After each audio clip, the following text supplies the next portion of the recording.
ये हमारे पास क्वेश्चन है, ठीक है। इस क्वेश्चन में ए बी पैरेलल बोल रहा है सी डी के, मीन्स ये वाली जो ए बी लाइन है वो इस सी डी वाले लाइन के ठीक पैरेलल है, ओके। अब अपने पास जब कभी भी कोई भी पैरेलल लाइन वाली क्वेश्चन आती है, आपके माइंड में जो आनी चाहिए चीज़ें वो मैं आपको एक एक करके बता देता हूँ। जैसे कभी भी कोई भी ट्रांसवर्सल लाइन की चीज़ आती है तो ये वाला एंगल इस वाले एंगल के अल्टरनेट होता है और इक्वल हो जाता है, ठीक, पहली चीज़। दूसरी चीज़, ये वाला एंगल और ये वाला एंगल दोनों का सम जो होता है वो 180 डिग्री होता है, ठीक है। Angle on the same side है ना, उनका सम क्या होगा, सप्लीमेंट्री होगा, 180 डिग्री हो जाएगा, ठीक है। ये दो चीज़ें मैंने आपको बताया। एक उसके बाद जब कभी भी कोई स्ट्रेट लाइन फॉर्म होता है तो वो क्या हो जाता है, हमारा लीनियर पेयर बन जाता है और 180 डिग्री से कंपेयर हो जाता है, ठीक है। अब चलिए देखते हैं इस क्वेश्चन में हमारे पास जो एंगल्स दिए हुए हैं उनका हेल्प लेते हैं। जैसे फॉर एग्जांपल ये 127 दिया हुआ है, ठीक है।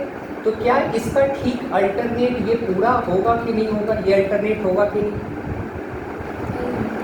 जैसे ये एक पैरेलल लाइन है, ये आपका 127 दिया हुआ है, तो क्या इसका ये डायरेक्ट 127 अल्टरनेट होगा कि नहीं होगा, होगा, ठीक है।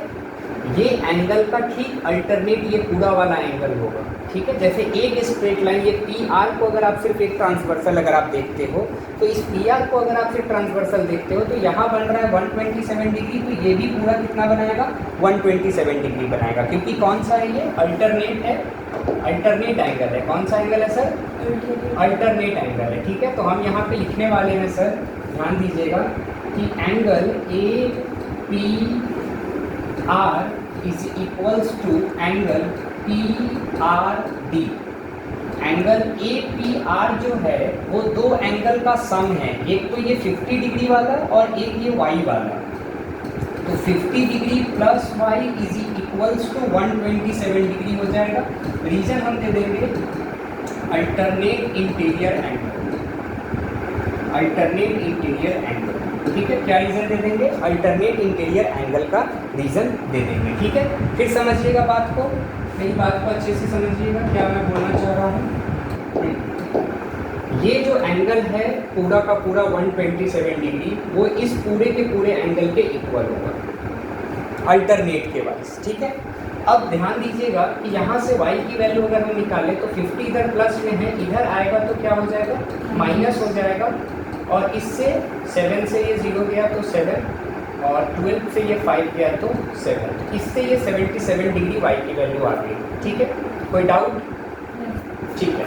अब यहाँ पे 127 है तो फिर यहाँ वाली एंगल कैसे निकलेगी, लीनियर पेयर से निकलेगी, निकलेगी कि नहीं निकलेगी।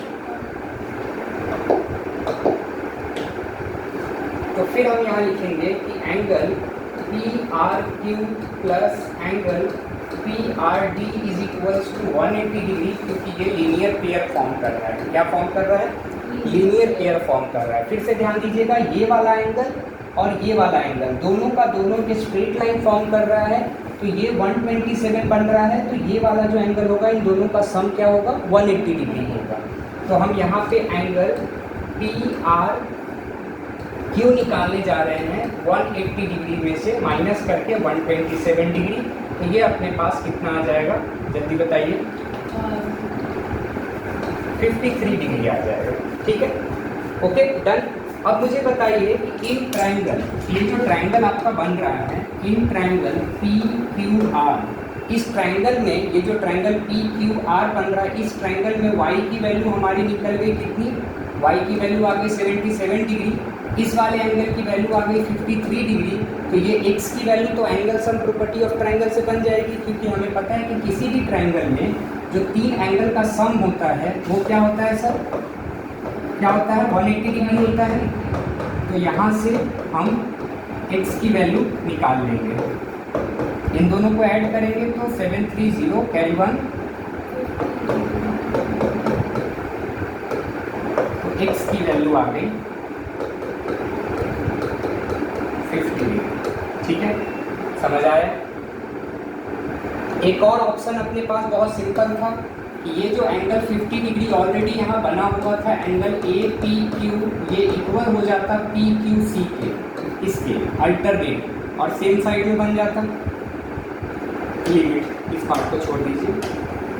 ये दो आपके आंसर हो गए। एक आंसर आपका यहाँ निकल के आ गया, एक आंसर आपका यहाँ निकल के आ गया। 3 पार्ट है इसका, पार्ट 1 और पार्ट 2, इसको आप कॉपी कर लीजिए।